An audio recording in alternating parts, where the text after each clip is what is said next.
You're right about that, Scott. And before we go to the story I have on their sister, I should note that some members of the Drury family were actually here today in Buffalo, so that was a nice scene. Roberta Drury was the very first person who was killed in this parking lot on May 14th of 2022.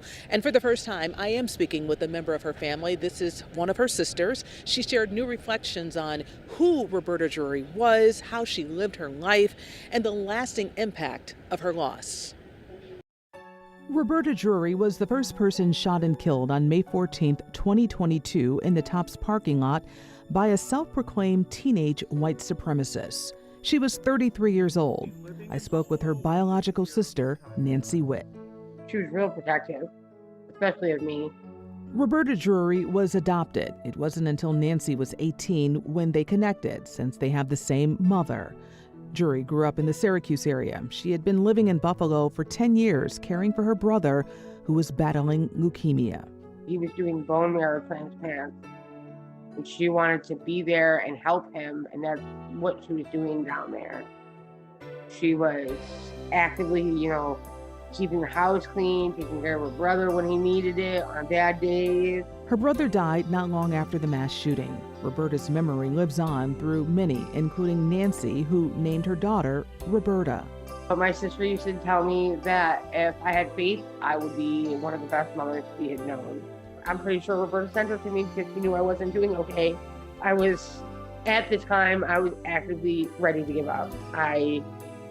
Watching the video gave me nightmares. I couldn't eat. To this day, Nancy has a hard time listening to Whitney Houston songs because Roberta would always sing her songs when her sister was sad. 4 years later, the sadness remains, the memory strong, and as attention remains on justice in the legal system, as for the gunman, I hate him. And as the federal trial is set to start soon, here is what Nancy has to say.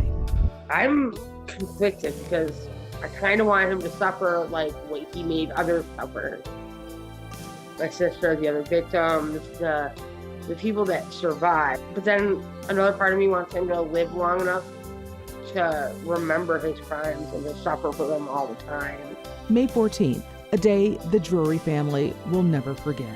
My mom wears purple because purple was my sister's favorite color. I spend it with my daughter because Roberta wouldn't want me to be sad all the time. And he's going to suffer whatever he suffers. And when he does die, he's gonna hopefully suffer some more. But he took someone so great, and now that she is gone, the world's a little darker for it. At her funeral, for someone who comes with heavy heart today and you feel as though Roberta is dead, the fact is she lives because she lives in each and every one of you. And who can forget Roberta's mother speaking in court? Robbie was our youngest daughter. When people ask, how many children do you have? I don't know what to say.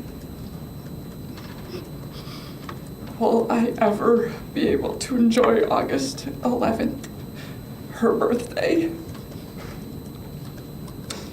May 14th, how will my family ever have a nice thought on a beautiful spring day?